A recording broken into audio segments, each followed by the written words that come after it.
Oh my goodness.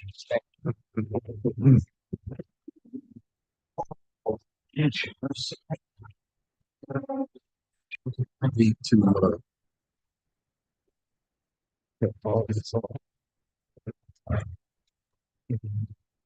All right, we are ready when you are. Go for lunch. I'm going to let our interpreters get set up. you. So, yeah. Two. All right.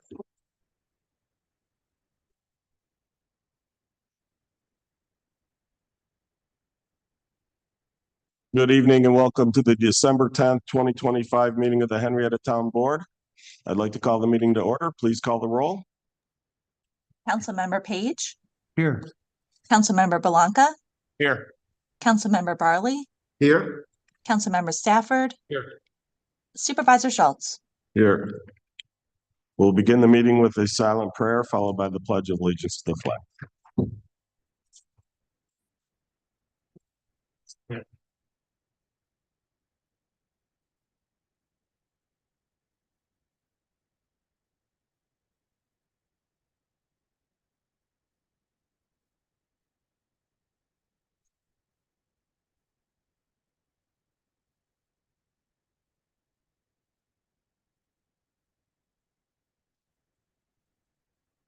Pledge allegiance to the flag and to the republic which stands one nation under God, indivisible, liberty and justice for all.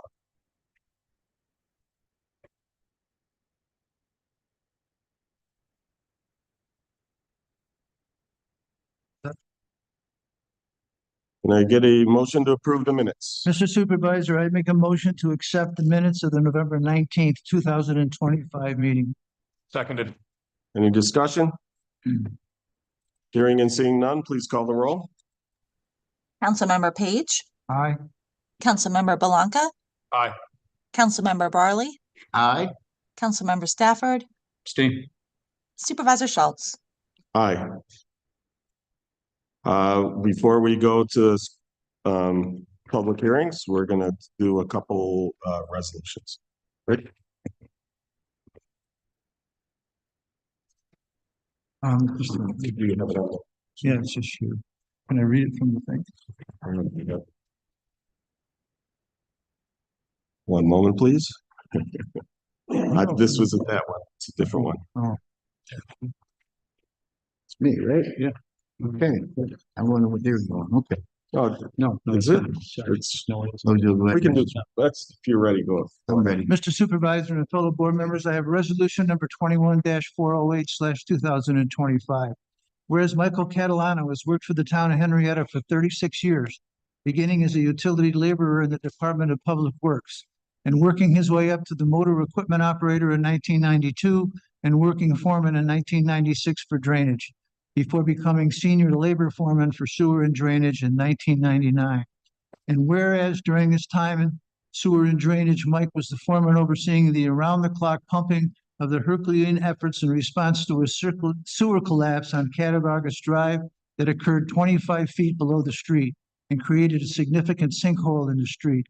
And whereas in 2020, Mike was promoted to Deputy Commissioner of Public Works, and in 2021 is appointed the Commissioner of Public Works, overseeing significant growth in the department, both in personnel and in projects undertaken, including the construction of a new sewer and drainage garage, new restroom facilities and multiple parks, a spray park, refurbishment of the Good Shepherd Hall, and a new bridge in the Veterans Memorial Park, and countless miles of new sidewalks.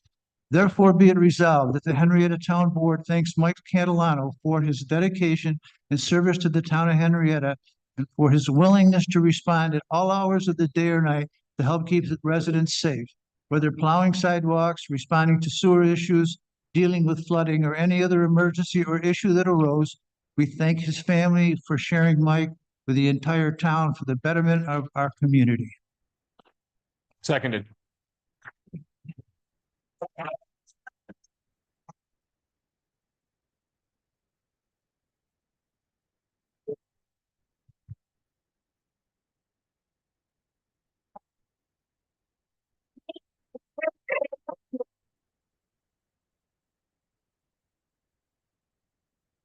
So I'll note one of my first interactions with Mike was after I was first elected. Peter Minotti called me up the day after and suggested I come to town hall and start to learn what's involved in running the town. And I don't know if it was day one, maybe day two. Mike and a couple others came from the union, all scared. They, of course, in the election, you hear all kinds of rumors, things made up. And so they came to make sure that those rumors were just rumors. So it was kind of funny. But over time, I got to know Mike. He's done just very dedicated to the town. Really always wants to see what's done. You know, what's amazing, if there's ever a problem, anything, he'll be the first one to come in here and take care of it. You know, check on it to make sure, see who he has to call in to get the problem fixed. Just really dedicated, even with some of my emails at 3 and 4 in the morning. He did get used to probably silence me at night because that's when they're sleeping. But it's been a real pleasure, and I tried to convince him to stick around to stay until I'm done, but I think his wife had other ideas. So, anyone else wish to make comment? Yeah, I met Mike through youth football. He was a hothead then, he still is. We had a lot of fun coaching against each other and helping out the kids and the youth in our community. And great job for our town, Mike, and you'll be missed. I got a chance to meet Mike when I was a seasonal employee here in the Parks Department in the 1990s. Mike was a full-timer then, and I remember him very fondly as being one of the full-timers that was incredibly generous with his time and the way that he treated those of us that were here as seasonal employees. I got a chance to work with him a little bit later. I coached his son throughout his high school career, and that was, I can certainly say that Mike Sr. was a spirited fan of ours on the sidelines. And I've really gotten to appreciate the commitment that he's had to the town and the work that he's done for us throughout his career. So thank you, Mike, for all the work you've done for us. And Mike, Go ahead. Michael, I always respected you so much for being a team player. You always were concerned with the town, what was good for the town, what was good for the people that worked under you. A lot of respect. It's hard to be a supervisor, especially when you've been friends with all these people for so many years. And you did a great job with that. Thank you so much. Mike, thanks for all your service. Anyone from the audience wish to make a comment, or Mike want to make a speech? Speech.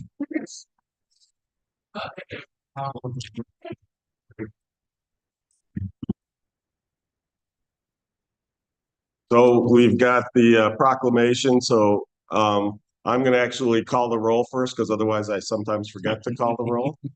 Well, let me rephrase that. I'm going to ask Becky to call the roll. And then we'll do a presentation and get a picture. So hearing no further comments, please call the roll. Councilmember Page. Aye. Councilmember Belanca. Aye. Councilmember Barley. Aye. Councilmember Stafford. Aye. Supervisor Schultz. Aye.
But wait, we're not done.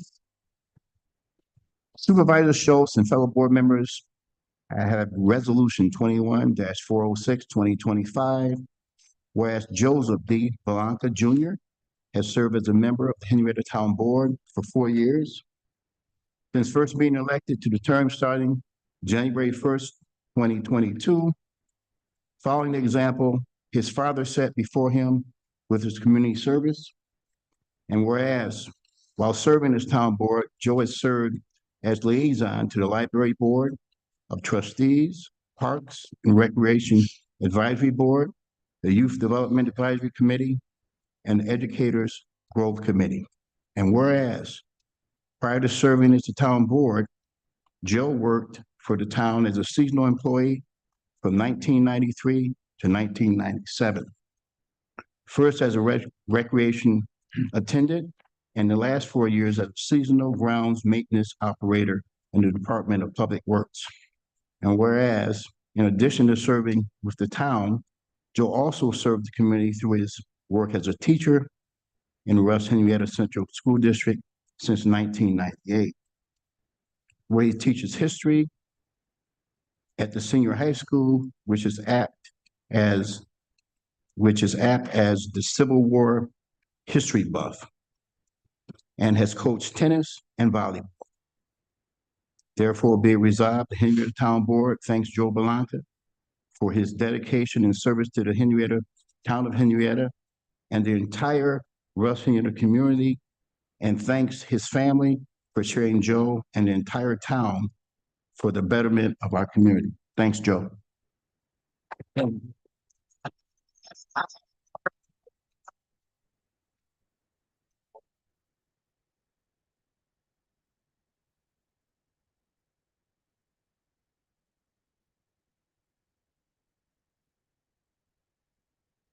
So I actually met Joe's dad before I met Joe, because his dad used to work with us with the Henrietta Foundation and look up park and stuff. And then I met Joe, and my son met him. My Skylar especially really appreciated having him as a teacher. And one of the things that was great with Joe as a teacher is he really looked out for his students and really supported his students. So I remember, so Skylar was one of the COVID classes, and we did the as I referred to it as the reverse parade, where everyone stood on the side and the students then drove by in the car. And when he got to past Joe, he was, made a point of going up and greeting Joe because he really appreciated his work. So that kind of stuff has a lasting impact on people. So congratulations, Joe. I think we need you to second. Did you second it? No, we didn't. No, not yet. That's Okay. the point. Okay. Second. This is a problem with these types of resolutions. You always forget that there's still some formality to it. So I guess before we'll keep going with comments before we do the stuff. So It's been a pleasure working with you, Joe. I remember you as a student. Very, very smart, very intelligent, very dedicated to his students, and loves to coach them. Sets a high standard, and you're going to be missed. Thank you for your service. It's been great. Just want to thank you, Joe. Great getting to know you and working with you. So thank you. Been a great 2 years with you. I'll see you at the Historic Site Committee and anything else that we need you for. Thanks for your service, Joe. Thank you, Rob. is there anybody from the audience who wishes to make a comment? And or Joe, do you wish to make a speech? A short one, just to thank you. The opportunity to represent the town has been a real privilege for me. And one of the things that I'm most proud of is when I can tell people about some of the stuff that we do, and maybe not the innermost workings of what we do, but certainly how we actually function. I've been so appreciative of how this board, the previous board that I was on with council members Bolzner and Safronic, just the team effort, the commitment that we have to doing what we think is best for Henrietta. I'm not going to get the math of it entirely correct, but I want to think we're somewhere around 99% of the resolutions that have come before us in the last 4 years, we voted unanimously in favor of. And I wish that all levels of politics could have that sense of team effort behind it, but it's been a real pleasure for me to have the opportunity. Thank you. Thank you. I will second that and note that, one of the things that's been great with every board member I've served with over my 8 years here, they all put the community first. And that's, again, what's missing at the upper, as you move up through the state and federal government. So it's been a very enjoyable working with these gentlemen and ladies. So again, so I don't forget, since I already forgot to second, please call the roll. Oh, wait a minute. Councilmember Page, Aye. Councilmember Blanca, Do I abstain? That's fine. Abstain. Councilmember Barley, Aye. Councilmember Staff, Aye. Supervisor Schultz. Aye, we didn't have you sign your own certificate. Let's see, take more pictures.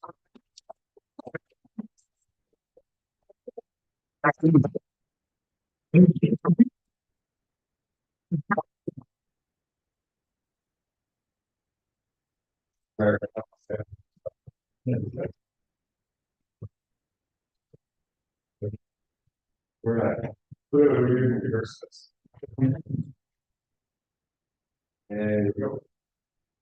Let's.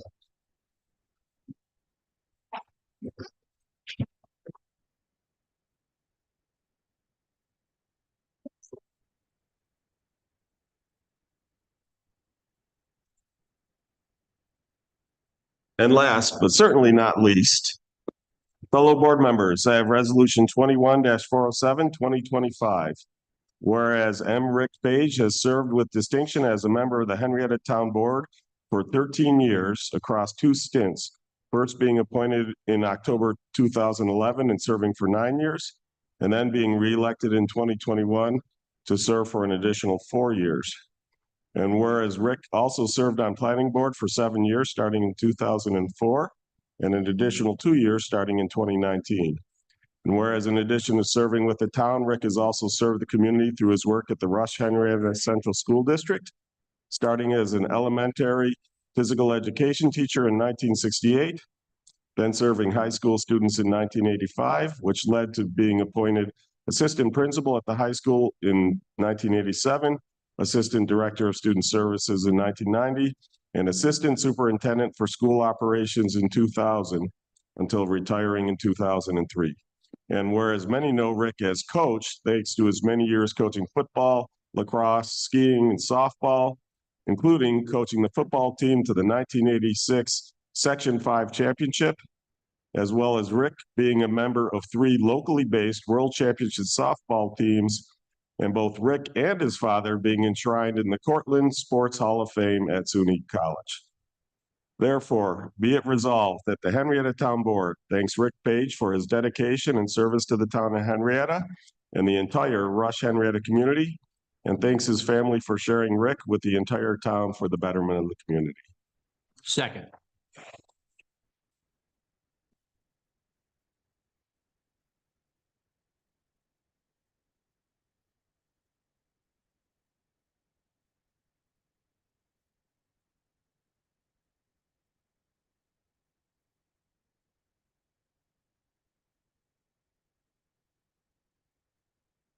So not only did I get a call from Peter Minotti after first winning election, I also got a call from Rick Page.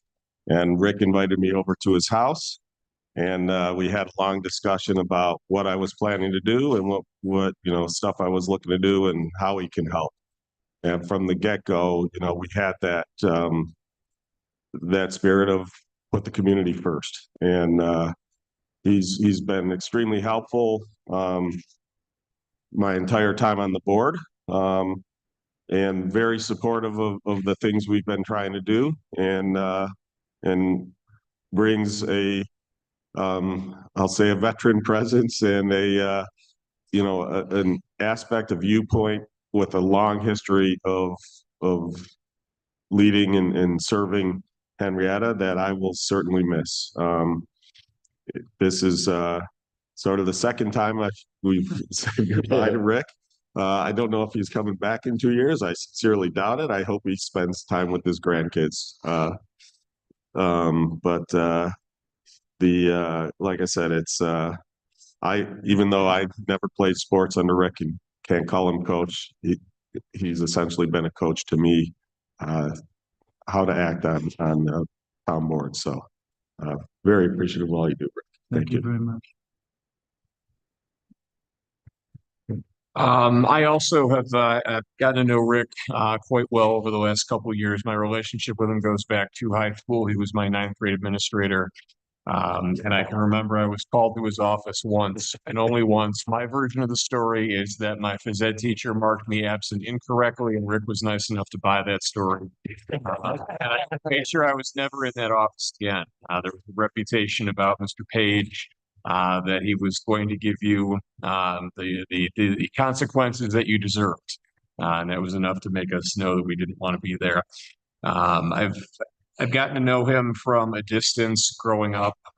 Remember seeing you in church all the time, and always had such a tremendous amount of respect for you. When I got the opportunity to get to know you closer and to campaign with you and serve with you, again, just what an absolute pleasure it has been.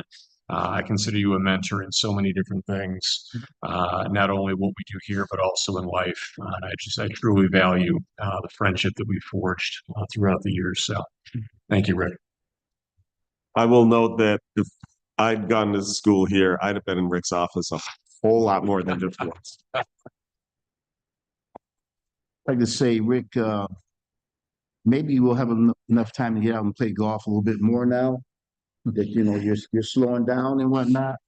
But to talk about your accomplishments of serving our community, thanks a lot. It means a lot to all the students that you've served over the years, and the athletes too, and to our community. So thanks for your service. It's been a pleasure working with you. Thank you very much. Yep. And Rick, I'd also like to thank you for all the service you've done to the community. You know, when I'm out and I say I'm on the town board, oh, you're on with Coach or you're on with Rick Page, and so they always, you know, always mentioned, and I always want to, Thank you. you know, want to make sure you appreciate it and thank you for all your service. Thank you. Again, I'll offer anyone from the audience who wants to say some things about Rick, feel free to come up to the microphone. All right, we got a taker. Do I have to introduce myself with my address? Yeah, okay, that's good enough. And your former position. Janet Singh, 654 Shore Drive. And I just want to say, as someone who served on the town board, thank you both. It's a lot more time than people realize. The calls from residents, all the extra meetings, all the extra committees that you're on. And I just reiterate what you've all said. If all levels of politics could work as well together as you do at the town level, it'd be a beautiful world. So thank you so much for your service, both of you. You're welcome. And congratulations on your retirement.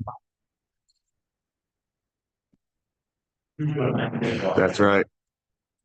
I'm Bob Zink and I live at 654 Shore Drive as well.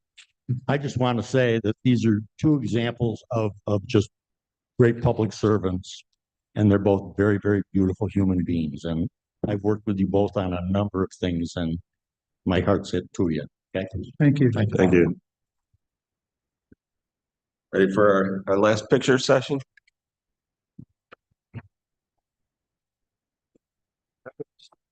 That's right.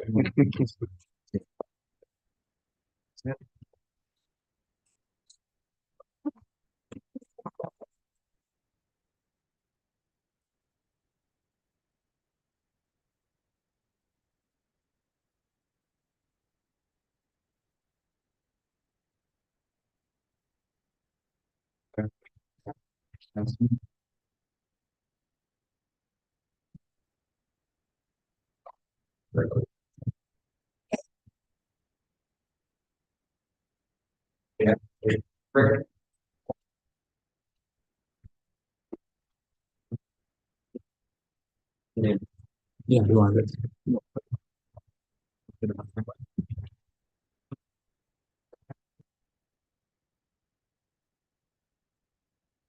And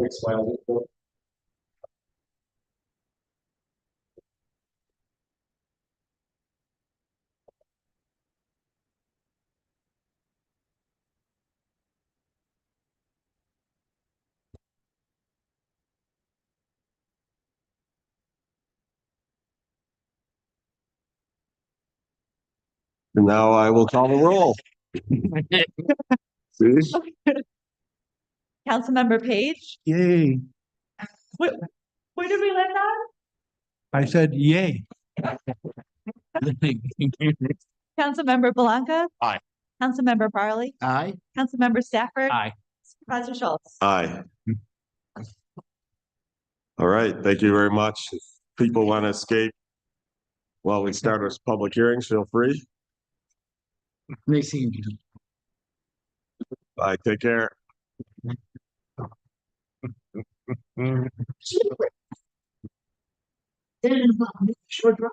What? Yeah, a couple of years. 2, 3 years ago. Yeah. Yep. Yeah, they're back here up to the lake. Oh, I mean, to the river. Yeah. All right, first up, we have special use permit application number 2025-025, Delphi Housing Development, formerly Erie Station West Henrietta Road Multifamily Development by FSI 5500 LLC. That's it, 5560 West Henrietta Road, to construct a multifamily housing development with the building height of 41 feet, whereas town code only allows 35 feet.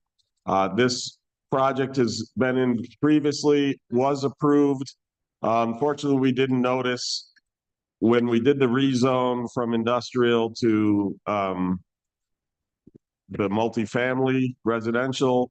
The multifamily residential has a shorter building height, so they actually need a special use permit to go to the 41-foot height. They didn't make the buildings any taller. This was what was originally presented. It's just a matter of they need a special use permit in order to build a building that height.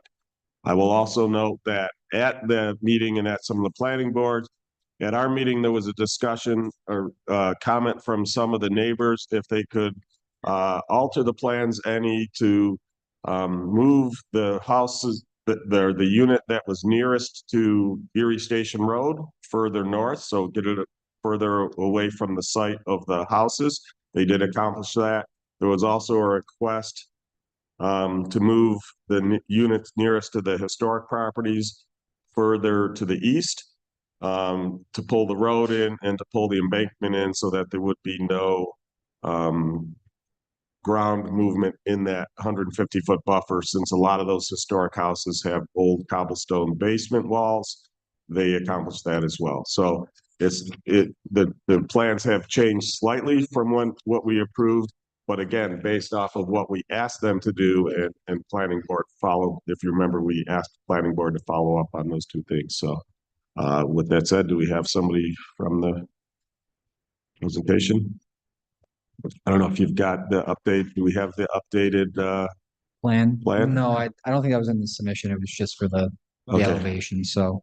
But Joshua Saxton, civil engineer at Pastor Associates. You gave a good intro there. Like I said, hopefully this would have been done at the previous town board meetings when we were doing the rezone and the special use for the multifamily. But in the planning board process came up that needed another special use for the height. As you stated, the building size, height, all of that hasn't changed at all, from the neighborhood meetings all the way through the town board meetings. The only reason like I said, we're here is just that height change. So 35 is required, 41 is being requested based on the proposed elevations. And to note, this is just for the 3-story buildings that are kind of located in that lower portion of the site. There hasn't been any requirement for the 2 stories. Those all fit within height requirements for the zoning. And I guess just to reiterate, these 3 stories are the ones that are tiered down on the lower portion of the site, to, obviously hide the roof lines and stuff behind the 2 stories as you climb the site, and then eventually get to Erie Station Road, where we do have a pretty steep drop off from Erie Station Road down to kind of keep that line of sight. So those visual studies we had and kind of the locations of the buildings haven't changed other than what supervisor stated on some of those slight revisions to, you know, get it away from some of those historical buffers as well as the residents on the station. So obviously we're here just mainly to talk about the building height for this building. You know, we're still going through the planning board process right now. We have another meeting in January, so you know, this board or anyone in the public has any, you know, site plan, planning board specific questions, obviously we'll talk about that then. But obviously here to talk about the building height or any other questions that the board may have. Anyone here have questions? I don't have any questions for Josh, myself personally, no. Just think it's important to note that this was the original plan when we Correct. approved Yeah, it. yeah. Yes. Yeah, it hasn't changed. It's just we needed the formal approval. Yep. I've just sent some to Chris Martin to see if he's got the latest plan, if he could send that to Becky so she could throw it up on the screen, just so if anyone in the audience wants to see those two shifts that I talked about. But they did a good job working with the planning board and with the town and how to make that happen so that, again, we're trying to minimize the impact on the neighboring properties. So any other questions from the town board? I just would like to say to Josh and his team, thanks for mitigating all the things that the public wanted, because it's important that, you know, this fits into the character of the historic district. So appreciate that. Thank you. When do you plan on, if things go well, spring? Yeah, I think, like I said, we're still going through planning board approvals, but yeah, it'd probably be some point next year starting up. And it'd be kind of a, you know, phased approach for the build. It's not gonna be all built at once. So to kind of start on that lower portion going up. Yeah, no strict time yet on starting. Obviously, you have to get through all the approvals first, but be sometime next year, early next year. Yeah, I guess Chris, I saw him on briefly if he wanted to share directly or send it. But is there anyone from the audience who has questions? Comments coming up? Mark Condon, 5582 West Henrietta Road, the cobblestone you're talking about. First, I'm going to say it was the first time I've ever dealt with a builder that I think has been as responsive as you guys have. I will say that, you know, no one's thrilled to have anything built behind them. All right. But it's America. If you don't want it built, own the land. Right. I mean, so, you know, but I will say that I think they've listened. I think they've done a good job. I want some just clarification. When you say the lower units, you're talking about, right, the cobblestone. When you say the lower units, you're talking close to West Henrietta Road. Yeah, when I was saying the lower units, those are those. The more to the Three-story. north and kind of northwest, if you remember the layout. So Yeah. hopefully we can get the layout up there so we can show you. But And when you say 41 feet, that's from ground level to top of the roof? It's to the midpoint, so it's the way they measure roofs for a pitched roof is it's the midway between the eave and the top, so that the peak will be actually a little bit higher than 41. And I know this might tie into the discussion that I was kind of here for later as well, but that 100, and Supervisor, I thank you very much because after I came to you when this first happened and we had some discussions, and based on our discussion, you asked them to go 150 feet rather than the 100 that they were obligated to. And that's what I thank you for. That is not predicated on me joining that historic district, is it? I mean, it's going to be 150 feet no matter what from our properties, correct? It technically is supposed to be 150 feet from historic properties. But yes, if you're in the district as essentially a historic property, it does include your property. So Gotcha. But if I'm not in the historic district, it doesn't, even though it's a historic building. Technically, if there's no designation, no nothing, then he's not required to go 150 feet. All right. I think my questions are probably more for you're doing a historic area discussion later, right? Yes. Yeah. I think all my questions are not for him. It's probably for that time period. But one of the things that they also did, as you may know, they did agree they're not going to touch the existing trees that are on there. Yeah. They moved all the landscaping. There'll be a little bit where they taper in, but one of the things we talked about is if they have to do any earthwork, it'll be like with the small, like a Bobcat, not with a bulldozer. Gotcha. But you know, and they were able to swing the road. They came up with an interesting solution in terms of how to deal with that. So it used to be a full loop road. It's not a full loop road anymore. Okay. And that's how they were able to keep it out of there. They don't have the electronic version anymore. All right. The application, yeah, it hasn't been put in. So, but basically, yeah, we'd seen it on paper. So unfortunately, I guess I could see if I could dig it up and take That's it. okay. I look forward to seeing that revised Yeah. map, but that's great. But thank you. Yep. Thank you, Mark. Anyone else? I do have a hand raised in our virtual audience as well, when you're ready. Go ahead. Okay, this is Dorothy Greer. Hi, can you hear me? We can. Okay, my question is, when will we see those renderings that show the height compared to the landscape around it? I know about getting those. The submission application was it the 19th? Yeah, that was the due date for that for. Yeah, so once the application is submitted with the updated drawings, you'll see it on the website. Are you familiar with where the town projects are? Yeah, I just went and looked for it. I was looking for it because it would have been nice to have them before this goes through. Well, again, this is just for the height. The other stuff was actually already approved. And the shifts that they made were at our request. When we did that approval, there was where we basically asked the planning board to work with these guys to make those two changes that were requested at the public hearing. So it's essentially already gone through.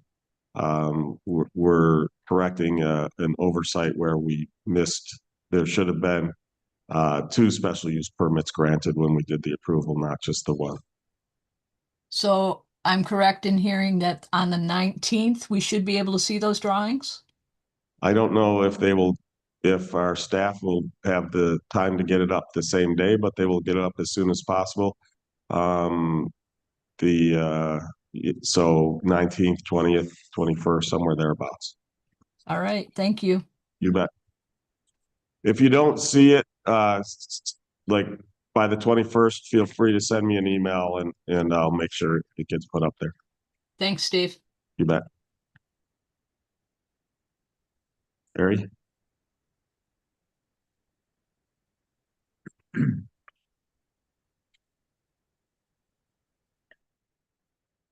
Gary Goodrich, Henrietta Historic Site Committee. In some of the previous meetings, in fact, Dorothy had requested this also, and you guys had said you were going to give us the site elevations from Erie Station Road out across looking north.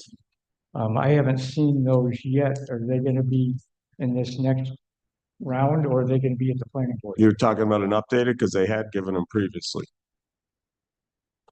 They're actually up on our website. I'm almost certain. All right, wasn't I guess I didn't see that, and that wasn't what I was anticipating to see. I was anticipating to see much like we did with Middle Road, where they were doing that from Erie Station across. Anyway. Yeah, that'd be included in the site plan submission is those, because there is a slight update, obviously, with some of the Correct. building shifts, so we'll be re-upload. Okay. Thank you. Planning board. Thanks, Gary.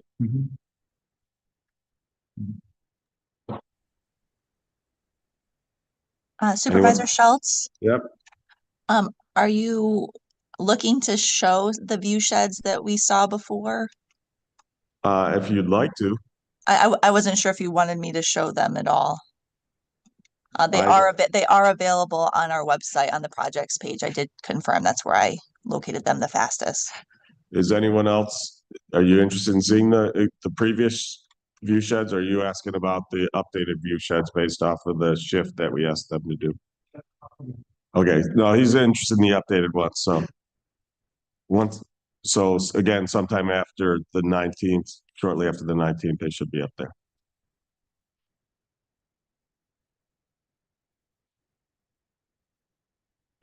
Any other questions, comments?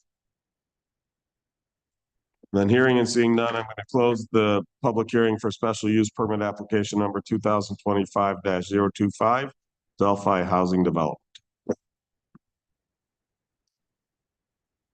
Rob, I think you're up. I'll go with somebody else. It's me.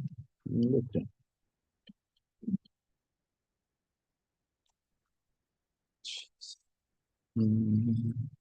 Oh, 21, 209. 209. I skipped that one. Thanks, Steve. Supervisor Schultz and fellow board members, I have resolution 21-409, 2025 to approve the special use permit application number 2025-025 to allow the development of a three-story multifamily buildings with an increased maximum building height at 5560 West Henrietta Road near the former Delphi property. Second. So again, I'd like to thank the developer for his willingness to make all the modifications to the plans. Whether setbacks, changing heights, moving the, all the shorter buildings onto the higher ground, the taller buildings on the lower ground, putting the berm, not disturbing, doing the enlarged transition buffer, not disturbing the earth there, leaving the trees. List goes on and on. Also doing facades that match the historic nature of the Western Hamlet too. So very appreciative of all he's done. So any other comments, questions? And hearing and seeing none, please call the roll. Councilmember Page, Aye. Councilmember Belanca, Aye. Councilmember Barley, Aye. Councilmember Stafford, Aye. Supervisor Schultz. Aye. Thank you very much. We look forward to the application and again, people looking for the updated plans and the new elevations and projections. We'll get those up there. So thank you. Thanks, Jonathan, Josh. thanks again to Councilmember Page and Belanca for growing up, obviously, through the, being an engineer here. Page and then Mr. Belanca teaching me AP US history in high school, but it's good. Coming to this board all the time. You guys always ask great questions and, look forward to what you do next in life. So Thank you very much. thank you. Thank you. Next up, we have special use permit application number 2025-026, 7 Brew Coffee, 830 Jefferson Road, to construct and operate a restaurant with a drive-through and limited walk-up service. We have representative. Looks like we do. Oh, no, didn't bring any samples? He's talking about the building. No. He likes the coffee. Probably should have. That's right. He's just teasing. Good evening. My name is Doug Beachel. I am the Director of Entitlements for representing Brew Team New York. We are a 7 Brew Coffee franchise, building multiple locations throughout New York State. Been in front of this board previously for a site on Huntington Road, in front of Beers of the World. This is a new site at 830 Jefferson Road. On the site, the parcel where Sticky Lips previously out. We are asking for a special use permit for drive-through service, like we did on the other. Would you like me to go through sort of what 7 Brew is, just a little synopsis, or is the board comfortable with previously having heard that? Uncomfortable. Let me just do a poll by raise hands. Anyone in the audience want to hear what 7 Brew is?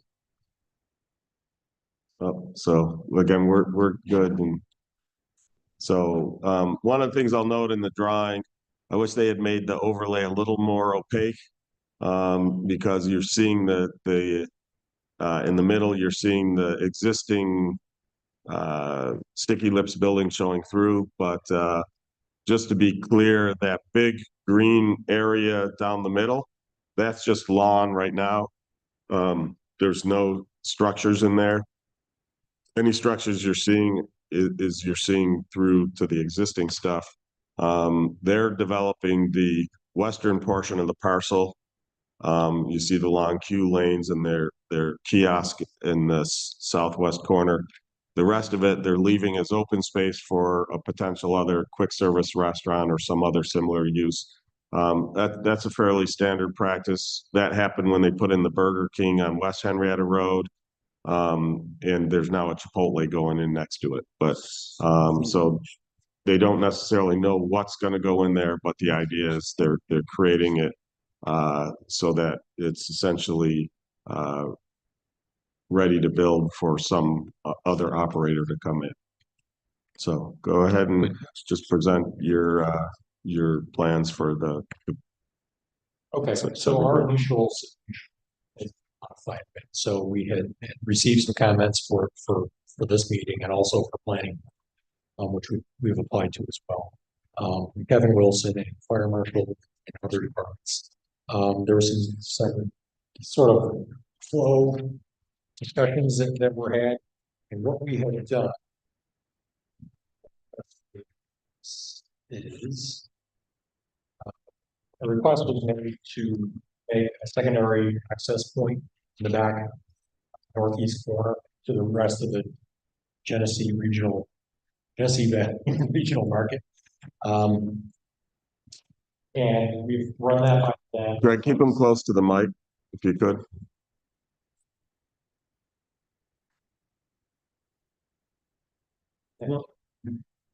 Let the audience. All right, thank you. So we've made that connection. They won't lose any parking. Basically gives a secondary means of ingress. The other comment was to try to align better with our drive-through exit lanes.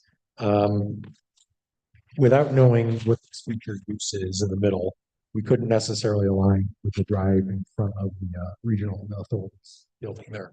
So one of the comments, was try to extend this possibly. So we've made a couple of modifications.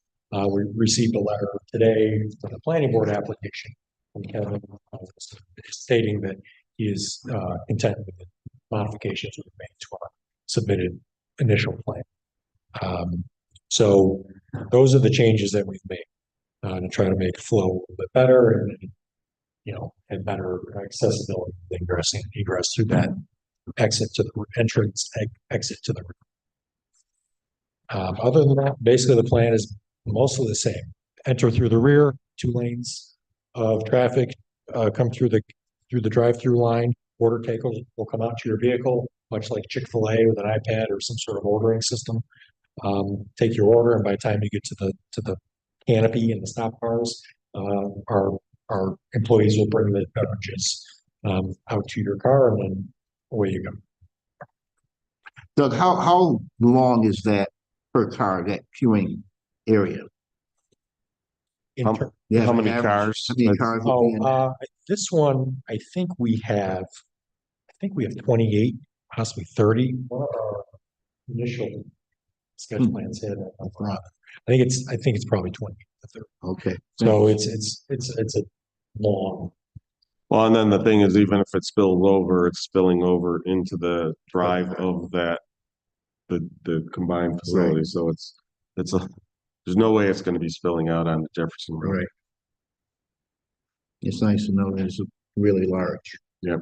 Yeah, that was one of going way back. That's one of the things we've talked about is that we'd like to see the long queue, and we don't want to see these spill out onto the street. Mm-hmm. Yeah.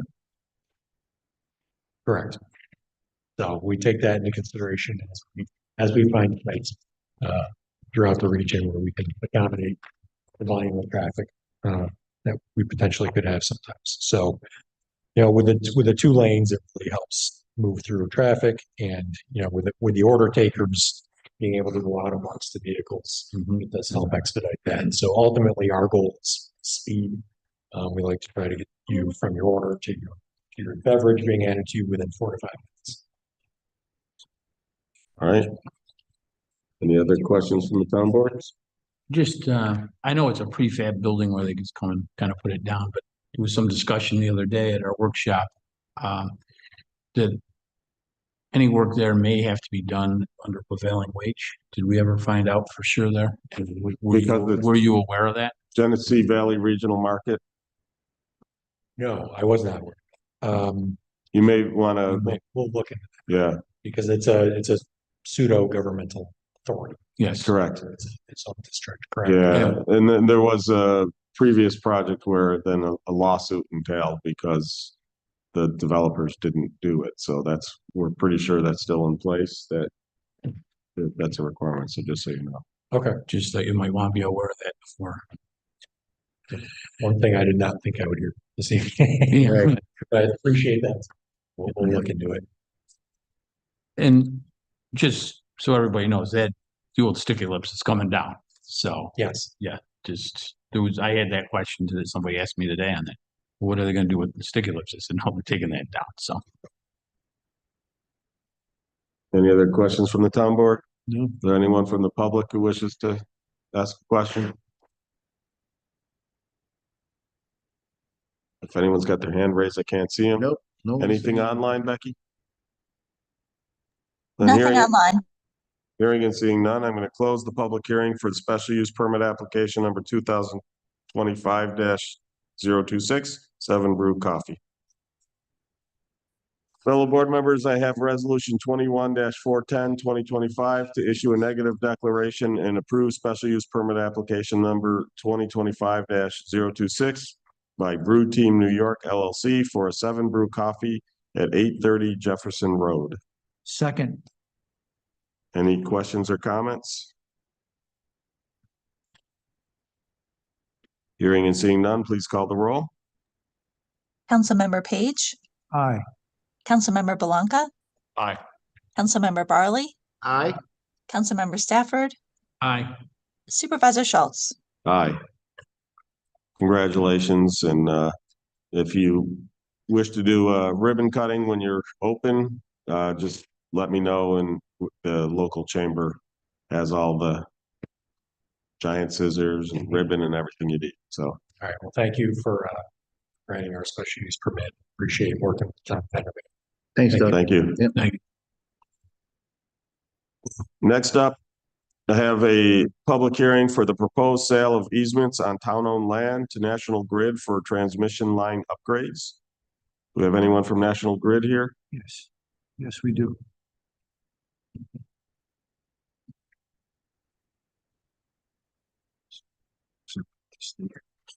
So before he gets up talk, just to let folks know, with their upgrades, one of the things that they're looking to do is to move some of the lines out of people's backyards and into the green belts, or over the green belts. The poles will be in there.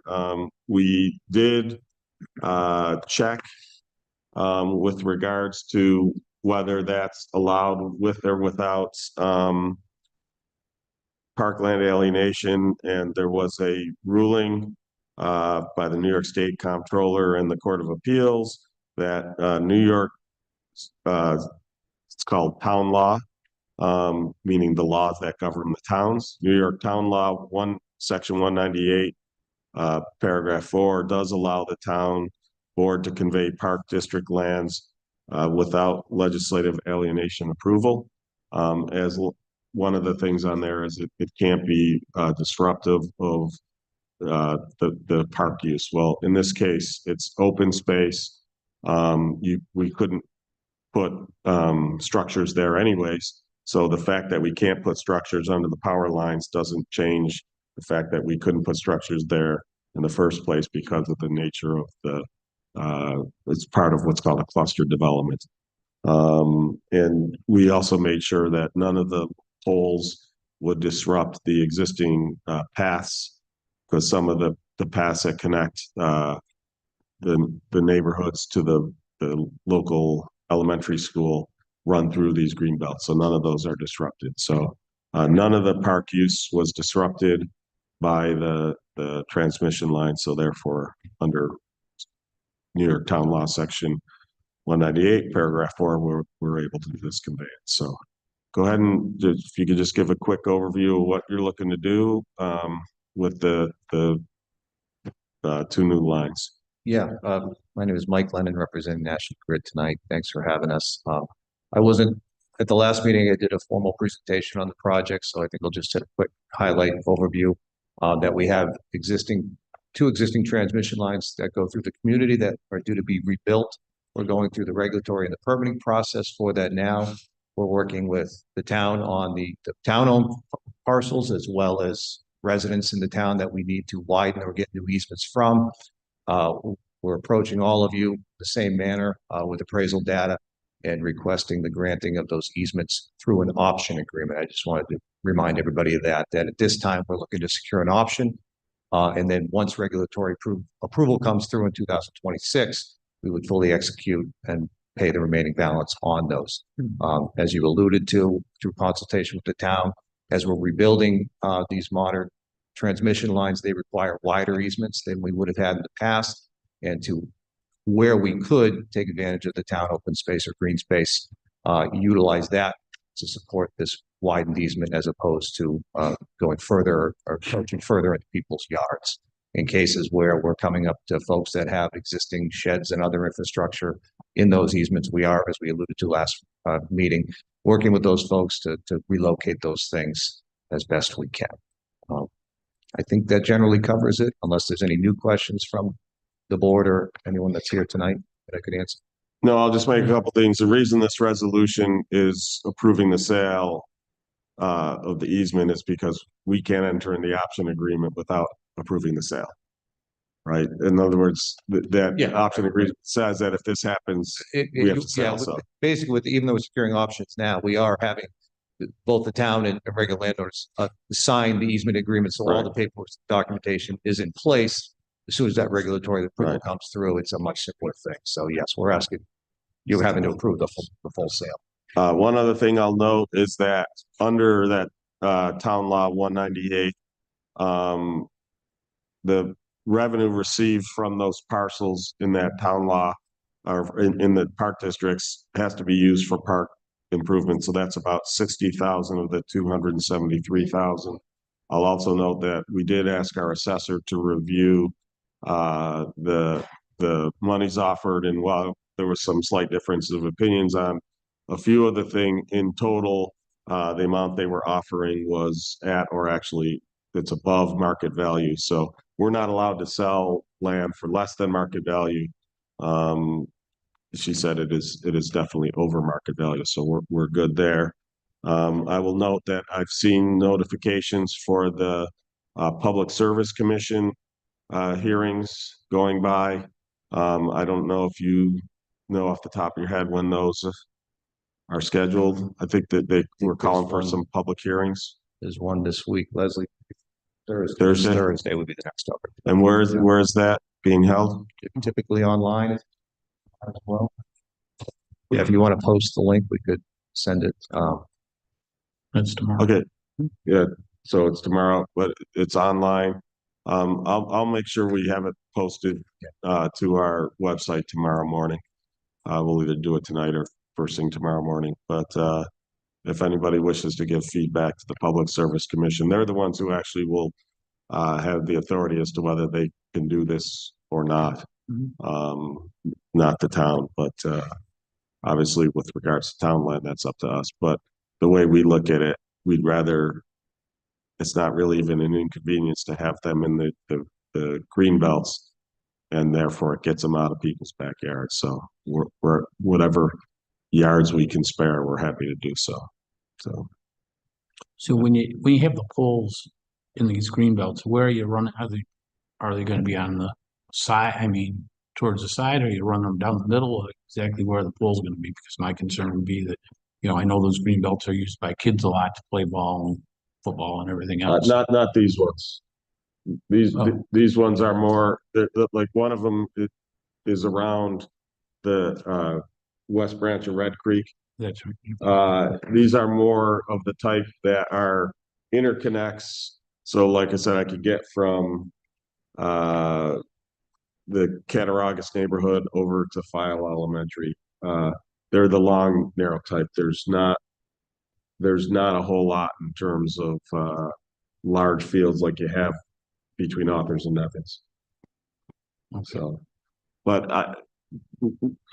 are you aware of any that go through a large field? No, I'm not. I remember Rather that they're small all there. the narrower belts. Right, these are what I would Let me crudely look term the real quick. leftover land when the developments went in the sixties. The developer had either wet areas or drainage areas that are termed as greenways or. Okay. So while Steve's looking at that, I have a question, Mike. Yeah.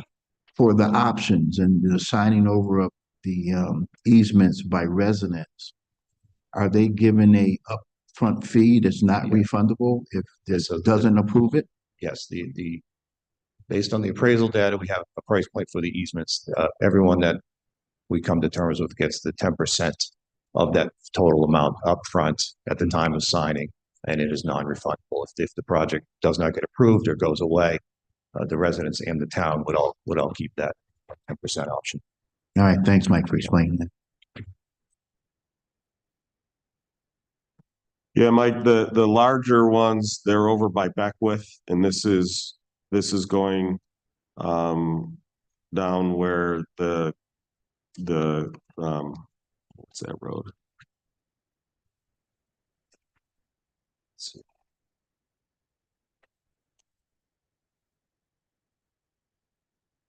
There's a large it's basically running down the creek. I think it's Galway. Yeah, that's one area there.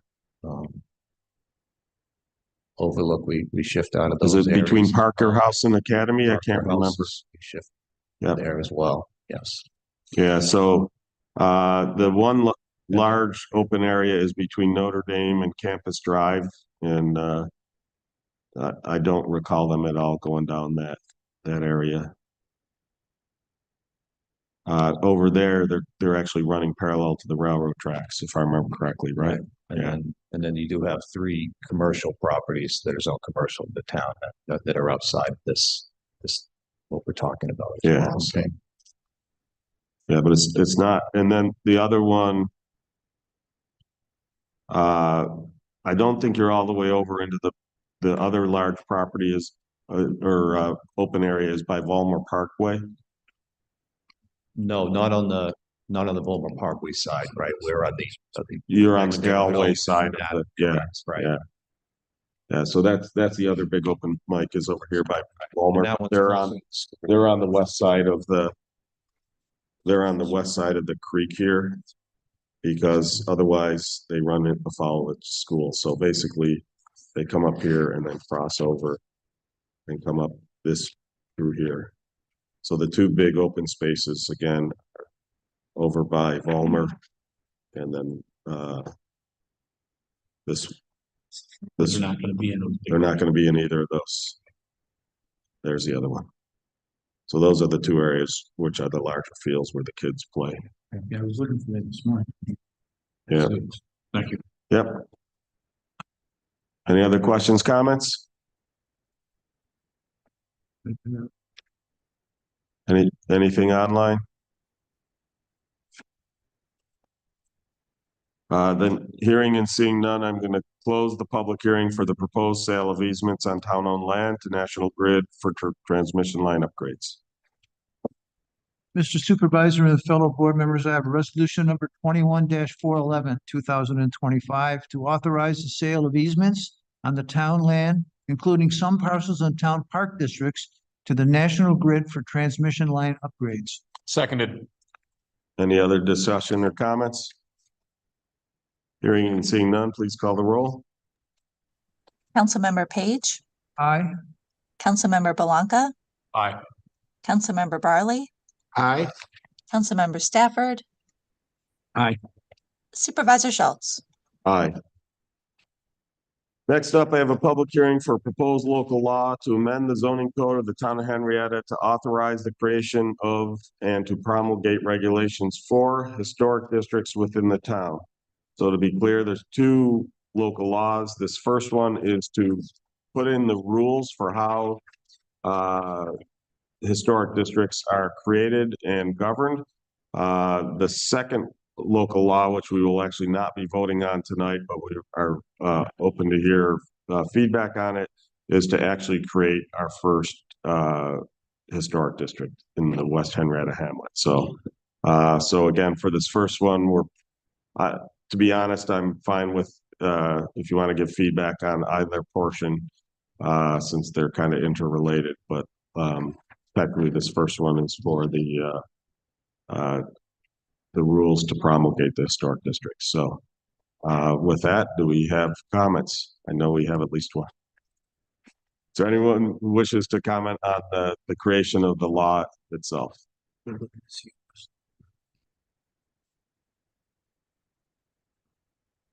Again, Mark Congdon, 5582 West Henrietta. I'll just kind of lay out generally my concern. It all intertwines with all of it. For the last 41 years, I've lived in Geneseo. And I wish Geneseo ran like Henrietta, I will say that.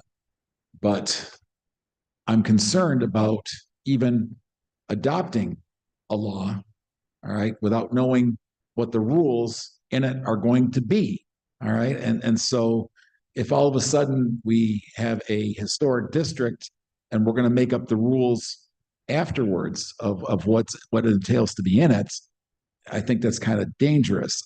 Let me tell you where my concern lies. I have a historic cobblestone. If I'm in the historic district in many towns in this country, I have to have a horsehair mason do any pointing. Do you know what it's like to get a horsehair mason? I mean, they're old and they're expensive and they don't even do good work. But it's because that's the historic material of the time. I don't want to have to come before a board and beg to fix my building and break the rules and have, you know, my fate in your hands when, again, like I said, they can do what they want. It's America. They own the land, those developers. I should be able to do what I want with my property. I don't want to be told that I can only paint this color. I can only use this material. I'm very concerned about this. All right. I'm all for historic preservation. I understand, you know, the impetus behind it to protect the area. But there are those of us who really take pride in our buildings, who, you know, have beautiful landscaping, who use great materials. But I want that to be my choice, not dictated. And especially when you can add, I mean, you would all fall over if I told you what it costs to keep that place up. Those are just money pits, those old houses. I'm glad I restored it. I love it. It's got a great spirit. It's a great part of this town, that Abel Post homestead. So much history there. I mean, Frederick Douglass was in that house. There's no doubt. Okay. It's fantastic. It's just a wonderful place. But, you know, I don't think it's anyone's right to tell me that I can only paint this or have this kind of period shutter or whatever. I mean, that's my huge concern. That's it. I mean, I think there's other ways to kind of encourage. I'll take you guys back there. I think I feel bad. I'm the only person probably in this room that hasn't grown up in Henrietta. Everybody loves the coaches and all that. I haven't. Okay. But I moved here at age 18. So, but I will tell you that if you guys remember West Henrietta, before I bought that cobblestone and this village gave me the beautification award, all right, that was not as nice as it was around that neighborhood. It kind of was the impetus between Howard Konar and myself. Those two things together brought everybody, bringing up all those buildings. I think I love that place. I mean, I love West Henrietta. I really do. But I'm just, I have some very serious concerns. And it's probably also out of lack of knowledge. All right. I mean, I don't know exactly what you're planning. I don't know what it entails to be in a historic district. I don't know what those rules are going to be. But I just had to say that. That's sure. All right. So let me just ease your fears a bit. We're not passing anything without the rules all being defined. The rules for the creation and promulgation of the rules, that's all spelled out. And we've delayed it a couple times because based off feedback from folks, we've made some changes. And so, you know, basically I would look to pass that portion this meeting, because this will be the first time for 2 meetings the rules haven't changed. The stuff hasn't changed. So we iron that out. And one of the other things we've done in that as talking about this, we said, oh, well, we want to streamline the process, and we were looking at how can we make it simpler, less impact on the homeowners. That's part of what the change was. So we have simplified, and then we said, you know what, if we're going to do that for historic districts, we ought to do that for all historic properties, for folks who have designated properties, even if they're not in a district. And so we did that. That was the most recent change. So now we have a more streamlined process, because a lot of times, like we have one tonight, someone said, well, do we even have to pass the resolution tonight? Said we do, because unfortunately, even though it has no impact under the current laws for historic properties, we still have to pass a resolution saying, yeah, it's okay. Under the new ones, if the historic site committee comes back and says, in this case, it's a fence way in the back of the yard, you can't see it, it doesn't matter. In the future, it won't have to come in front of the town. It could just go right to building permit, that when the chairman sends something, there'll be a 24-hour delay in case somebody here objects to the decision by the historic site committee. But it basically just greatly speeds it up. As far as the second one, the reason we're not passing it is we do have the rules finished, but we haven't finished the style guide. In terms of your house and the way you're maintaining it, I'll have to ask Gary to talk more about the things you said in regards to that. But, some of what we're looking at, if you remember, Dollar General was looking to come in and take up a big space, and thankfully the property that they wanted was designated historic. The problem is there's some properties that aren't designated historic, and we're fortunate in that the West Henrietta Hamlet is largely intact. That is not true of the East Henrietta Hamlet. Fires and other accidents have claimed a lot of those buildings. And so, the issue is then, how do I preserve that? Because you're right, I'm up against property rights. There is law in there, and you may not agree with it, but there is law in New York State that does allow for some form of those protections. We're not looking to be burdensome. We're trying to protect, again, it gives us that ability to say to the developer, hey, you want to put an apartment complex in here? It's got to match in character. It's got to be, not everybody is as good a developer as Howard Konar or Frankenbergia in terms of listening and paying attention to the neighborhood. There's a lot of developers who, thank God, weren't involved in this area, because they just try to run roughshod. And so that some of, had they, the Cartwrights, the inn itself, or the restaurant portion, they had, and the town board agreed, they pulled that off the registry. Had they been going into that parcel, thankfully it wasn't big enough, there wouldn't have been any means to stop them. And so then you'd have this big, ugly box building right in the middle of this historic district, which I think you would agree nobody wants. I don't understand. Oh, how do I say this? Maybe I don't get maybe I don't truly understand your power here, because I would think that if every resident didn't want it, you didn't want it, you legally can't stop them. All right. Nope. Okay. If there are things when you look at, so this is one of the things that, like, first off, a lot of those uses don't require a special use permit. Gotcha. There's no special use permit. They don't even come in front of So it. if it required a permit, you could stop it, but No, even then you can't. So one of the things, this gets into the thing, a lot of people don't understand special use permits. They always say, well, it seems like you approve most of them. We do, because the presumption is, the way I like to put it, is the burden of proof is on us to say why we can't build it. So there are certain standards that say, here are the things, if you don't match this, if you don't do that, we can identify potentially adverse impacts. Now, I exaggerated a little bit because we do have some control over how Dollar General appears that it can't be a significant adverse impact on the character of the neighborhood, as they call it. Gotcha. But that's limited. You know, with things like rezones and incentive zoning, the burden of proof is the other way. If we don't like it, we could say we don't like it, right? We're not going to rezone. Gotcha. We're not going to give you the special, but in a special use permit, and it's happened a couple times, one here, once here. In a lot of towns, it's happened where if you deny it and you don't have a strong legal basis upon which to deny it, they can go to a judge. The judge vacates our decision, and we have to. I understand. I really appreciate where you are. I do appreciate what they're trying to do. Let me tell you my other last thing that I'm concerned with, and you would be if you were in my shoes as well. I've put a fortune into that building. I keep a fortune and upkeep into it.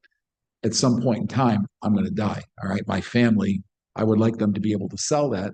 The fact that it's offices all the way through there, I got that variance way back when I first did all that whole deal. I would like it to be able to remain an office. It will be much more valuable. In fact, the way I've done it now, it's going to be very hard to make that a single family home because of all the extensive work that was done in that whole. Sure. The place was falling down, Steve. There was. This doesn't change that, just so you know. No, okay, that does not change that. Okay, doesn't change it at all. And your variance still applies. Gotcha. Okay. So the variance stays with the property. Okay. It doesn't go away. All right, that's so great. when you sell it, the variance stays. Now, as far as, like I said, I've not heard where we require a horsehair mason. Gary can better address that, but you know, I do know, like, we upkeep the Tinker Homestead, and you know, I do know we had to find a special glazer who could deal with the windows because we had to fix the windows. So we understand your pain. Well, I will tell you that I redid the first firehouse in Geneseo. I love historic buildings, right. And I really do great restoration work. And I restored the first firehouse in Geneseo. And, you know, of course, that was a historic building and that kind of thing. And I will tell you that when they made the whole village, that inner village, a historic district, I mean, you'd have to have your paint approved. I mean, that's where we're at still today. So I'm just telling you, I'm just nervous about those kinds of things. So what we're creating is a style guide. It's not a strict standards. It's a style guide. And the idea of that is it's actually more for the non-historic buildings, because one of the things that we're saying is, okay, you have a non-historic building or property, you can't put up this big, you know, glass structure type of stuff, you know, pick one of the, now the thing is, it's a wide range. So there are a lot of architectural styles. I don't remember what we ended up with. The Gary, was it like a dozen or so? But it could be anything that fits anywhere from, you know, 18, I don't remember what we said, 1818. What was the date range? So,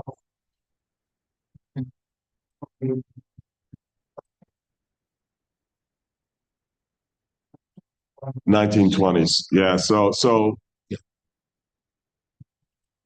Right.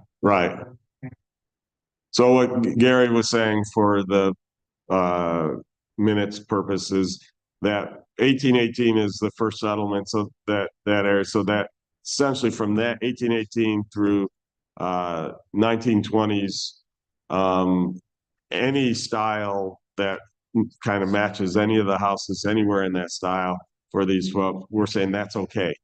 We're not saying that you can't do something else, but that's the style and you should be close to it. So the idea is we don't want them to detract from the beautiful, there's, you know, yours is certainly one, you know, near the top of that list, but there's also a lot of other gorgeous historic properties. There's also some that hopefully will be gorgeous again. You know, we've got somebody who is coming in to refurbish and restore Cartwrights. So that eyesore will be going good. away. Now, they're not knocking it down. They will be knocking down all the horrible non-historic add-ons to it that are off to the west. But they're gonna try to bring it back to its original two ridge, double roof. They're even talking about restoring the old they eventually walled it in, but it used to have like a porch with columns. So As a restaurant? What's that? As a restaurant or? He doesn't operate a restaurant. He's going to rent the building. If a restaurant wants to come in there, great. If a retailer wants to come in there, great. Anything that fits within the use. But so like I said, the nice thing is like he's going to be putting in a bunch of money to make that happen. You don't want to see that. Then we were just in Europe, and there's a couple places where it's like, really, you allowed that building to go in and amongst all these gorgeous historic buildings? It just doesn't make sense. And so that's what we're really trying to protect. But to your point, because I was on vacation for 2 weeks, so I hadn't had the time to work with Gary on finishing out that style guide. I didn't want to pass it without that being ready, because I'm with you. I don't want to pass legislation that has to be determined in it, right? But And we'll get a chance to read all this before you do the final vote and all that. Great. Correct. That's all I ask. Thank you very much. I really You bet. appreciate Thank it. I want to thank you for, that's a gorgeous building you have. Oh, thanks. Every time I go down it, I go by it. It's just, it's beautiful, and thanks for. Well, and another the house on the other side too. Yeah, I have the house on the other side too. And I will say this, I want to just give a shout out to I should tithe to this guy, but Dave Swarthout from Brighton Landscape, which is funny in the town of Henrietta, Brighton Landscape. But anyways, they do a fantastic job, but they're pricey, but that place always looks good. And so, right. That's basically my advertising, is how good that place looks. So, Yeah. all right. Well, thank you guys. Thank you. Do a great job. Well, Mark, I'll also say, I was going to come through and see your property before COVID hit. Okay. And then, we didn't do anything after COVID, but I'd like to come by and see the property. Also, it is very wonderful. And I'd like to welcome you to the historic meeting that we have. We'd like to hear from you. Sure. I'm liaison for that. Gary's the chairman. You can come by sometime. I know you're very busy. We only have a meeting for an hour. At the hour, we leave. But if you want to ever come by, you're welcome. All right. And anybody here from Henrietta wants to see that building?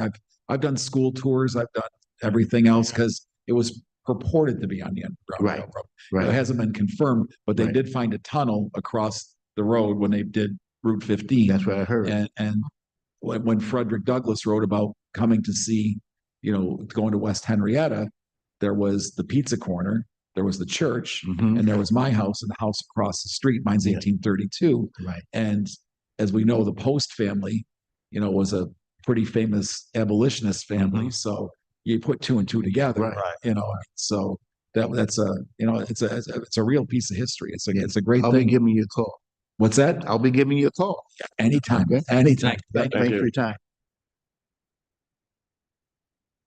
Did you want to address anything on that? Is this one on? Or do I need to get up? No, I think you're good. Um, Oh, actually, Is it is it button? green? Is there a green button? Green button? Green LED? says it's on. Okay, There it is. Okay, There you go. you just got to talk close to it. okay. I've actually you allowed us to do a tour of your house, quite a few years ago prior to COVID. And you actually helped us with the Dollar General issue back in 2019. As the chair of the Historic Site Committee and the members of the Historic Site Committee all appreciate your stewardship of that property. The way you maintain that property, I don't see you ever having an issue with any of the regulations that we're trying to set forth. There's, I don't know, 56 or 58 different color possibilities. You have a cobblestone house. Other than painting trim, you're not going to really be doing much paint. It shows from the road. We picked ones that were based on antiquity, the years that we're looking for the district. A couple of the big ones, Sherman-Williams and Bear and somebody else, I can't remember. They actually have paint palettes based on this type of thing. And as Steve says, we've been working on trying to make things easier. Well, for anybody that will be within the district, be they designated or not. You actually, and it was a few years ago, I don't have the date in front of me, but you came to a meeting and your house was approved to be a designated historic site. You just never came in and signed the paperwork. Anyway, I know. And, you know, I discussed it with you, Michelle discussed it with you, she's my vice chair, with you. And I'm more than willing, and like Rob said, you can come to the next meeting, which is the second week in January. Yeah, because your meeting's the second, we're the Second, following. Right. You're more than welcome, and then discuss, and we'll make sure that you get a copy of the proposed rules and regulations so that you can have comments about this. We're really looking forward to you being part of it because yes, you've helped keep that area historic, both with your property now and your property across the street. The other, oh, sorry, go ahead. And I was going to say, and Mr. Imburgio and Mr. Konar, I mean, we met with Mr. Imburgio a lot and explained to him what we're trying to do. He's not within the district boundaries, but he agrees with trying to keep that area historic and has remodeled a lot of what he's doing based on our recommendations. We did put a small portion of his property in the district just so, just in case. But he ended up, again, Frank was great in terms of anytime we asked him to do something. The other thing I will note, one of the other thing that the district does allow us, so we were trying to go get, we have a number of properties, including, as I mentioned, Cartwright's, but Ken's Pizza Corner, the Baptist Church, the Michael's Heading's house. Mike Heading's house, and the fire hall. Right. We're all looking for potential assistance for some of these. There's these grants out there to upkeep and preserve historic properties. The problem is most of them carry, like one of them, you have to create affordable housing in it.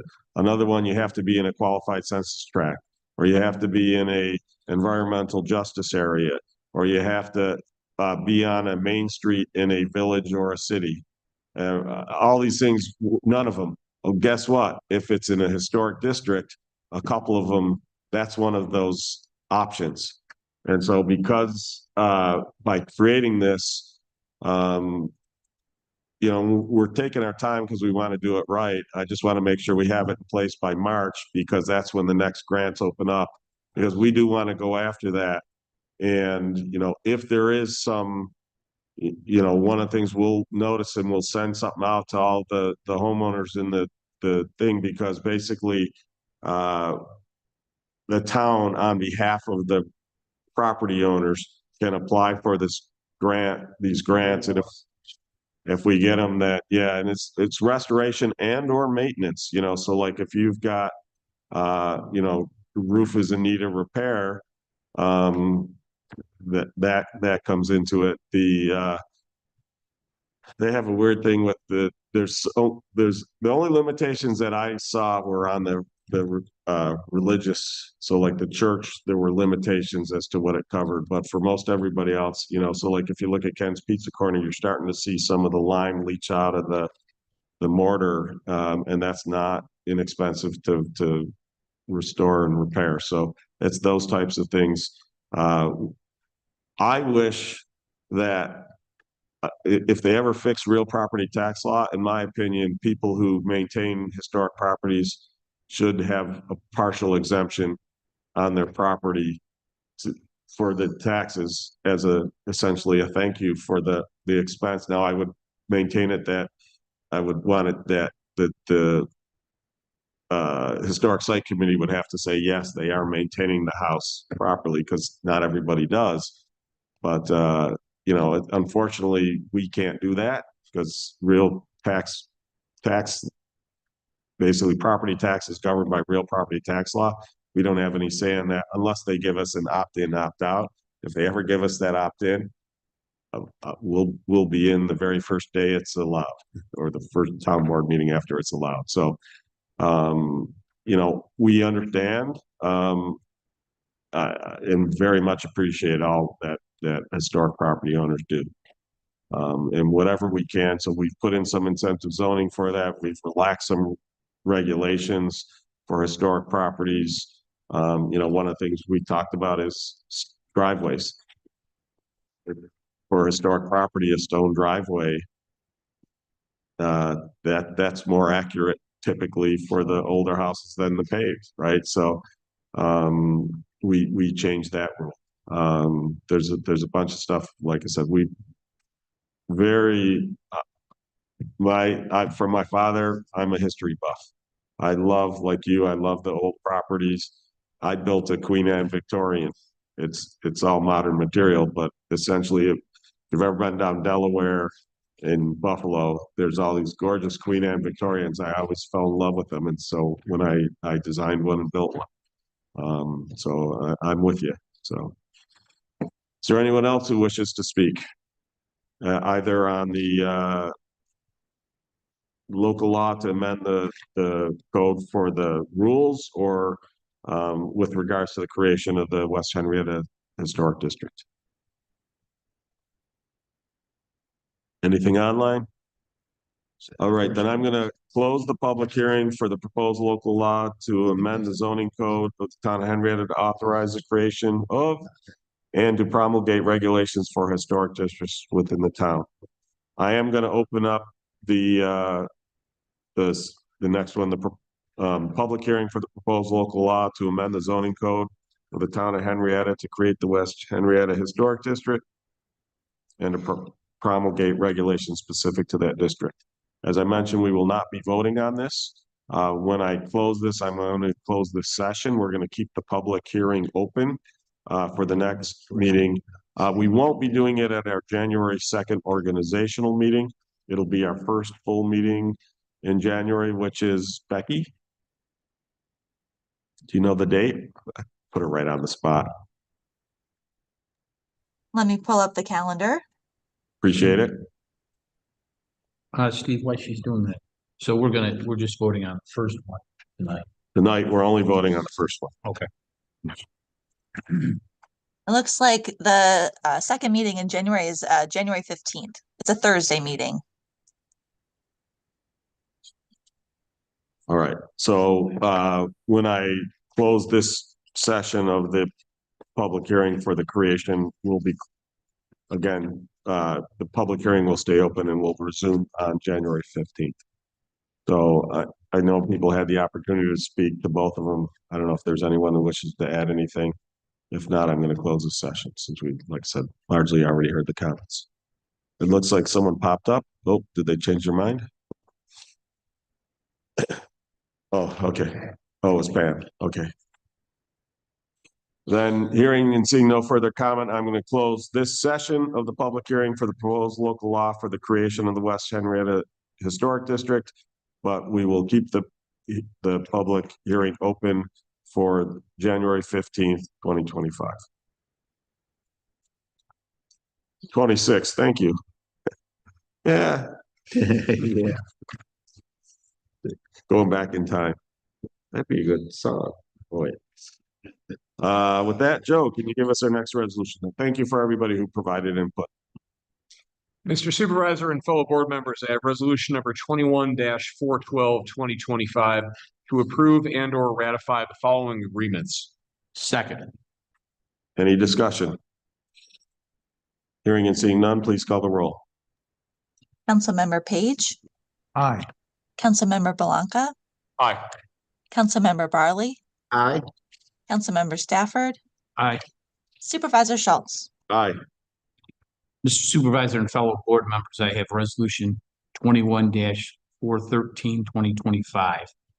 To authorize bills payable and any associated contracts or agreements for November 25th, 2025 through today, December 10th, 2025. Second. So I'll note that this payment and bills include the library bond and interest, which was just under $362,000. It included a number of paving projects totaling about $137,000. And it included the Calkins Road sidewalk out to Tinker, which was about $71,000. I'll thank, this is our last meeting of doing this, I'll thank Mike, as well as all the other town board members who do the audit of the bills. Mike held up a stack this thick and it said, "This is just the R's." Just the arts. It's a big folder. It's a lot of work. I can't do it because they're essentially auditing me and my team. So it's a lot of work. Very appreciative of that. They don't just flip through it and say done. They actually really look at stuff and occasionally catch things that, sometimes stuff is done in error and they catch it, or sometimes it's just needs further explanation. So again, thank you to all the town board members who do that work. Thanks. Any other questions or comments? Hearing and seeing none, please call the roll. Councilmember Page, Aye. Councilmember Belanca, Aye. Councilmember Barley, Aye. Councilmember Stafford, Aye. Supervisor Schultz. Aye. Fellow board members, I have resolution 21-414, 2025 to approve a special event permit for Pistol Pete's Handlebar Catering, a subsidiary of Proposition 45 LLC, to serve alcohol at the Lucky Fleet Indoor Market being held at the Dome Arena. Second. Say that 3 times. That's right. So basically it's essentially considered an extension of premises under the liquor authority, and they can only do that if it's essentially meet zoning. So that's essentially what we're saying. That is allowed there. So any questions, comments? Hearing and seeing none, please call the roll. Councilmember Page, Aye. Councilmember Belanca, Aye. Councilmember Barley, Aye. Councilmember Stafford, Aye. Supervisor Schultz. Aye. Fellow board members, I have resolution 21-415, 2025 to approve a fence at 5015 East River Road, a designated historic site under Article 10 of Town Code. Second. So as I mentioned, once that law is in effect, we won't have to do one like this again. Right. If it's something that actually has real impact, then we would. But any questions, comments? Hearing and seeing none, please call the roll. Councilmember Page, Aye. Councilmember Belanca, Aye. Councilmember Barley, Aye. Councilmember Stafford, Aye. Supervisor Schultz. Aye. Fellow board members, I have resolution number 21-416, 2025 to authorize the town to apply for a New York State invasive species grant and provide matching funds. Seconded. Any questions, comments? Hearing and seeing none, please call the roll.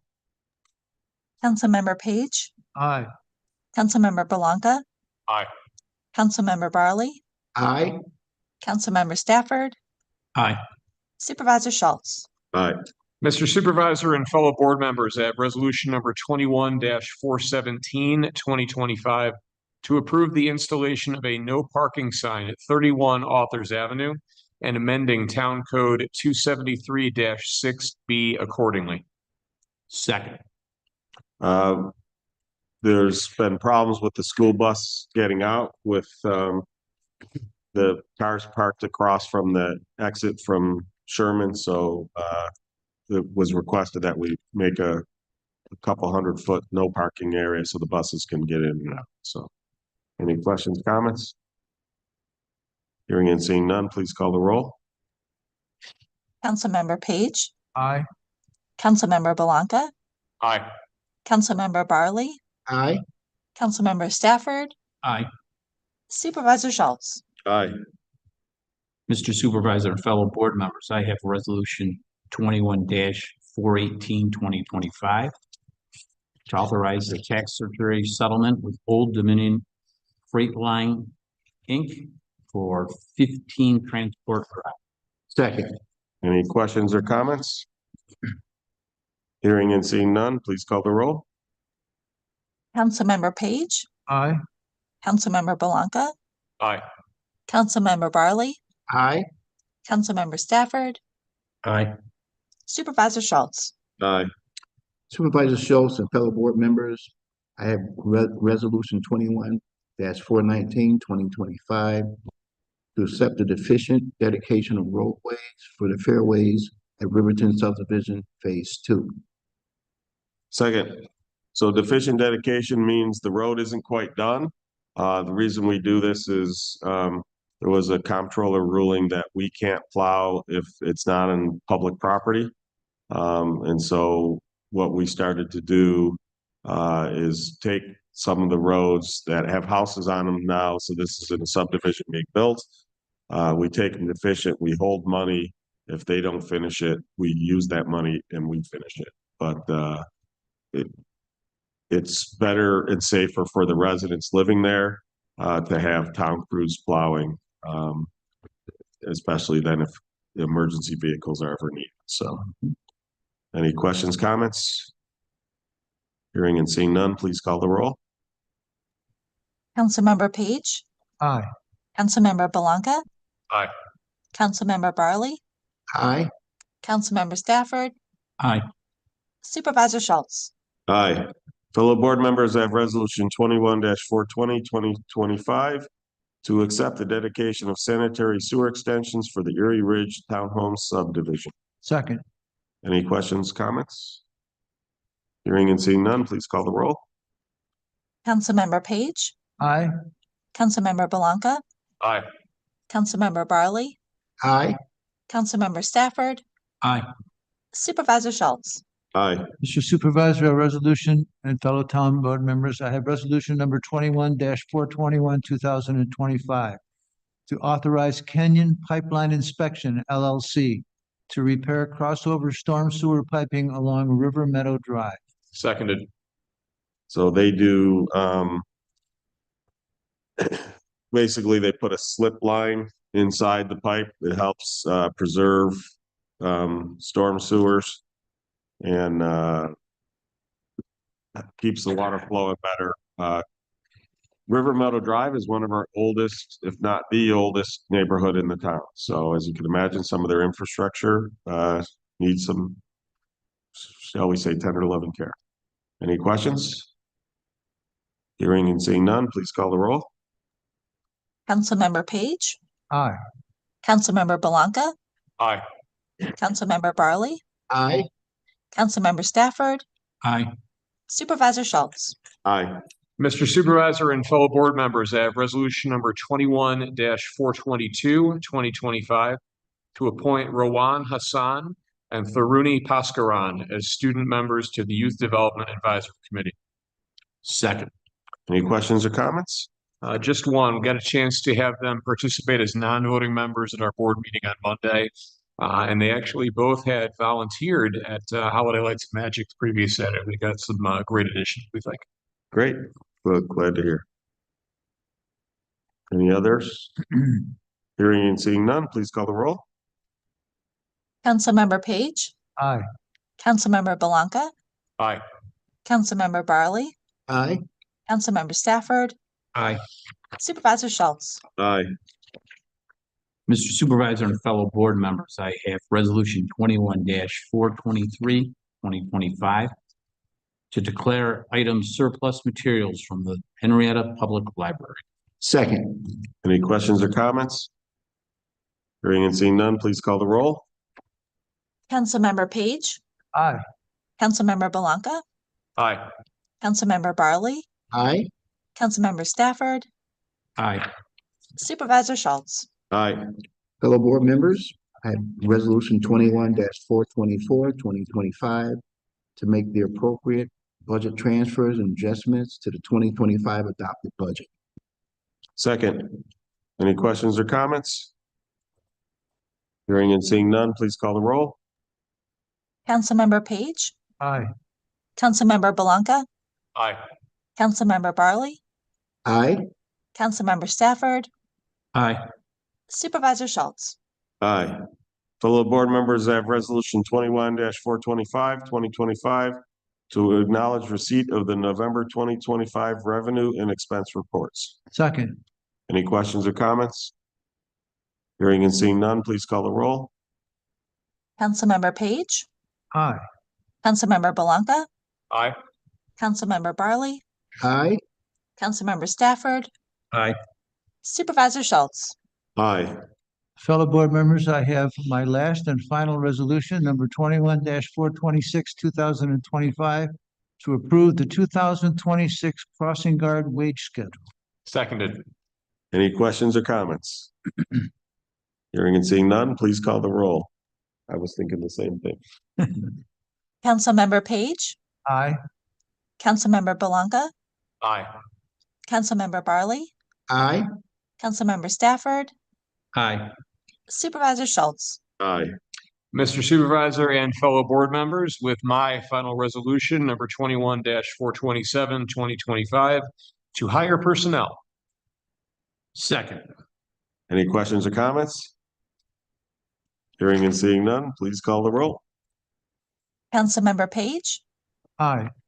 Councilmember Belanca, Aye. Councilmember Barley, Aye. Councilmember Stafford, Aye. Supervisor Schultz. Aye. Mr. Supervisor and fellow board members, I have the final resolution of tonight and of 2025, it looks like. So to adopt local law number 13 of 2025 to amend zoning code of the Henrietta town of the town of Henrietta to authorize the creation of and to Promulgate. Thank you. Regulations of the historic districts within the town. Second. So again, this just creates the framework. It doesn't actually create the district. Promulgate. Any other questions or comments? And hearing and seeing none, please call the roll. Councilmember Page, Aye. Councilmember Belanca, Aye. Councilmember Barley, Aye. Councilmember Stafford, Aye. Supervisor Schultz. Aye. I will note that in addition to creating those rules, it also introduces right now the lesser burdensome process for historic property. So it does that as well. So as I mentioned, going forward now, we won't have to do the Article 10 vote if the thing has no one. So that concludes our resolutions. Do we have any miscellaneous comments or board reports? One real quick, I had a chance to meet with the youth board on Monday nights. They debriefed a fantastic Holiday Lights and Magic. Of course, I don't think anybody keeps an actual attendance, but based on the extreme amount of parking that was filled up not only at the rec center and the library, but also throughout the town park by the cabins all the way back to the splash pad. Tremendous turnout from the community. And upcoming events on January 15th, Thursday at 7 p.m. is the MLK celebration at St. Mary Ann Cope Parish at Guardian Angels. And just a reminder for a ways out, the 50th Henrietta Youth Hall of Fame event, April 19th at 5:30 at the RIT Inn and Conference Center. The youth board will be going through the selection process of applicants on January 26th. Deadline for applicants is coming up in the second week in January. So if you know anybody that is otherwise fantastic, that you think somebody else might not have recognized, still an opportunity to nominate them for that tremendous honor. Thank you. Anyone else? Fire District News last night, Commissioner Joe Martin was reelected to the commission. Right. Ingrid? Nothing. Do we have anything from the additional discussion items or comments from the public? And hearing and seeing none, I'm going to give the honors for adjournment for 2025 to Rick and Joe. Can I get a Mr. motion? Supervisor and fellow board members, I make a motion to adjourn. Seconded. Hearing no